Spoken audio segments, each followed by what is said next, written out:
You think you understand suffering. You think you know what awaits you after your last breath. I thought I did too. I was a nobleman. I had wealth, respect, and a place in the church. But I was wrong. Terribly wrong. I am a soul from purgatory. And what I am about to tell you, through the ears of a saint, is not a story. It is a warning.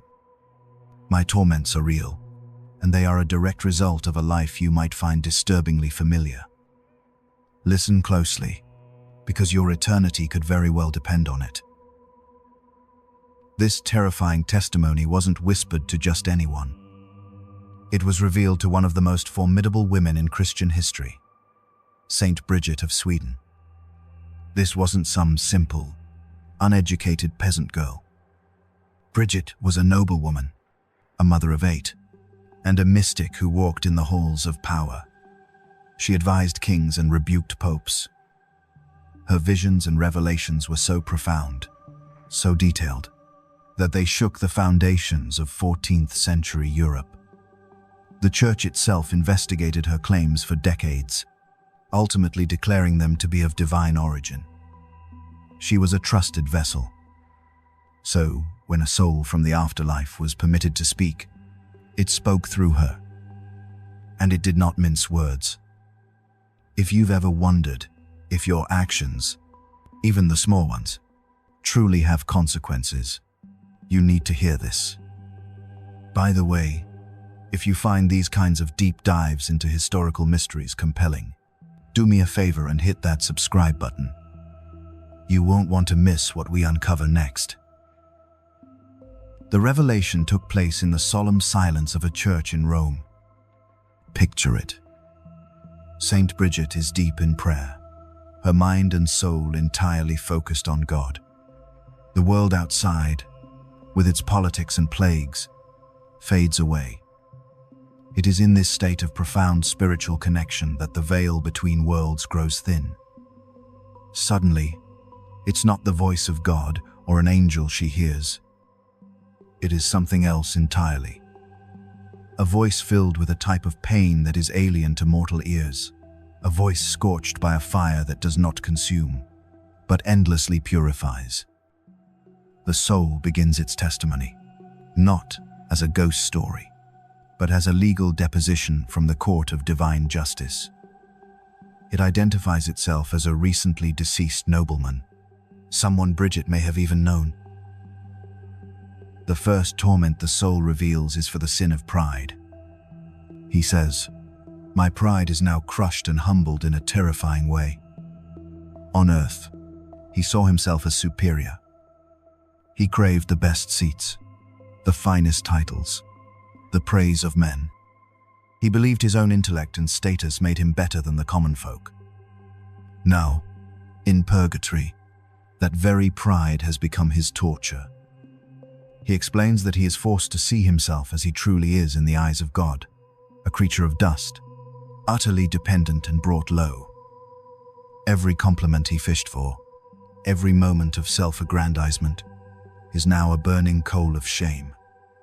He is tormented by the spirits of darkness, who mock him with the very same arrogance he displayed in life. It's a chilling thought. The very thing he built his identity around on earth has become the instrument of his suffering in the hereafter. Next, the soul speaks of his avarice, his greed. "The riches I gathered with injustice and kept with greed," he laments, "are now the fuel for my torment." He had an insatiable desire for more. More land, more gold, more possessions. He may have acquired it legally, but his heart was never satisfied. He held on to his wealth tightly, rarely giving to the poor, always seeking to expand his own treasury. Now, he explains, he suffers an unbearable spiritual poverty, an agonizing thirst and hunger that can never be quenched. The demons present him with visions of the treasures he hoarded, now appearing as repulsive and vile objects. The gold he loved, now feels like a burning weight on his soul. He is forced to understand, in the most painful way possible, that the only treasure that matters is the treasure stored in heaven through acts of charity, the very acts he neglected. The soul's confession then turns to the sins of the flesh. He speaks with profound regret about the lustful desires he indulged. "The foul pleasure I sought," he says, "has been turned into a sea of bitterness and filth." This isn't just about actions, but about the thoughts and desires he entertained in his heart. Every impure glance, every unchaste thought, every moment he chose sensual pleasure over his spiritual duties, is now a source of torment. He describes it as being immersed in a fire of impurity, a spiritual state where the ugliness of his sin is made manifest. It's a terrifying reversal. The fleeting pleasures of the body, which he prioritized in life, have become an enduring pain for the soul. He is forced to confront the true nature of the lust he pursued, stripped of all its earthly allure and revealed as a corrupting force. Perhaps one of the most relatable and frightening warnings concerns the tongue.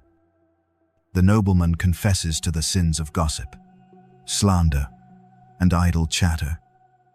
He spoke ill of his neighbors, made harsh judgments, and engaged in conversations that were frivolous and uncharitable. He might have seen it as harmless. We all do, right? A little bit of gossip here, a sarcastic comment there. But from his perspective in Purgatory, the truth is horrifying. He explains that every unjust word is like a heavy stone weighing him down. Every slander is a wound on his own soul that now burns. The demons replay his own careless words to him, mocking him and showing him the real damage they caused, the reputations they tarnished, the hurt they inflicted. It's a stark reminder that our words have eternal weight. They are not just vibrations in the air. They are actions for which we will be held accountable. The soul then speaks of a sin that many of us might not even consider a sin: negligence, spiritual sloth. He laments the countless times he could have prayed but didn't, the masses he could have attended but skipped for worldly reasons, the good works he could have done but put off for another day. He wasn't an atheist. He was a believer, but he was a lazy one. His faith was one of convenience. In Purgatory, this negligence is punished with a profound sense of loss and regret. He is shown, with perfect clarity, all the graces he forfeited, all the spiritual merit he could have gained, all the good he could have done for his own soul and for others. It's an agony of what if. He now understands the immense value of a single prayer, a single act of charity, a single mass offered on earth, and he is tormented by the memory of how casually he threw those opportunities away. Amidst the descriptions of torment, the soul offers a glimmer of hope and a crucial piece of instruction. He speaks of the immense power of the Holy Mass. From his state of suffering, he can perceive spiritual realities we cannot. He says that when a Mass is offered on earth for a soul in Purgatory, it is like a refreshing dew falling on their burning torment. It provides incredible relief and shortens their time of purification. He pleads, through Saint Bridget, for the living to have masses said for the dead. He stresses that this is the single most powerful act of charity one can perform for them. It's not just a nice tradition. From his perspective, it is a direct and powerful intervention. He also reveals that the souls in Purgatory cannot merit for themselves anymore. Their time for that is over. They are completely dependent on the prayers and sacrifices of the faithful on earth. Another point of consolation the soul mentions is the role of the Blessed Virgin Mary. He refers to her as the Mother of Mercy. Her prayers are uniquely powerful and bring immense comfort to the suffering souls. He explains that even though they are in a state of punishment, they are not abandoned. Mary's maternal care extends even to this place of purification.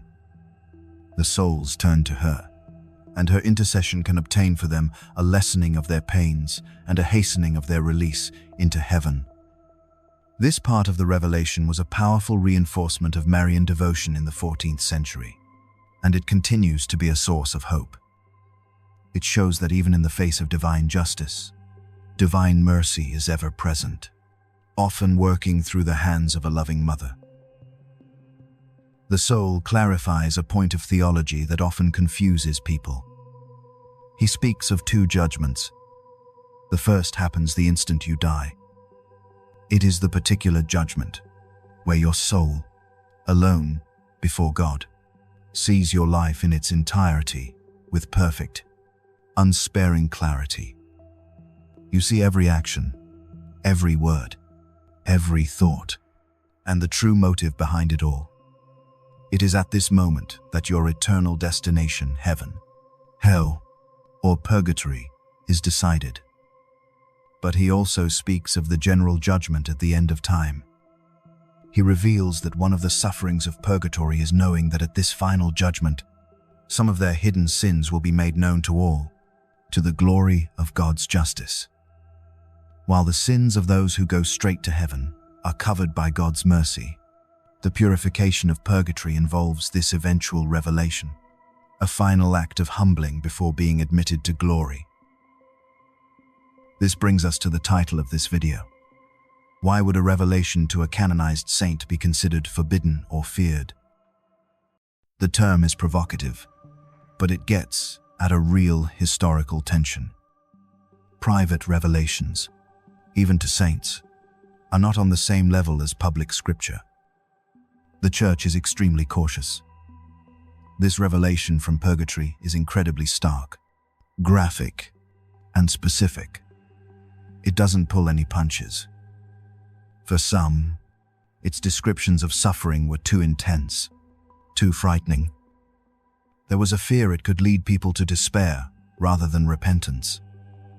Furthermore, it places a heavy burden of responsibility on the living, to pray, to sacrifice, to live a better life.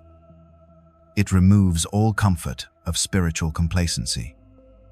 It wasn't forbidden in the sense of being banned, as it was ultimately approved. But its raw, unfiltered nature made it a challenging text, one that many would rather soften or ignore because its implications for our own lives are so profound and demanding. It's easy to dismiss this as a medieval relic, a scary story from a bygone era. But let's be honest. How different are we? The nobleman's pride in his status is our pride in our careers, our follower counts, our intellectual superiority. His greed for gold is our insatiable consumerism, the constant need for the next new thing. His sins of the flesh are amplified 1,000,000 times over by the internet and media that bombard us daily. His idle words and gossip are now our social media comments and cancel culture, broadcast to the world in an instant. And his negligence, his spiritual laziness. In our world of endless distraction, how many of us can truly say we put our spiritual life first?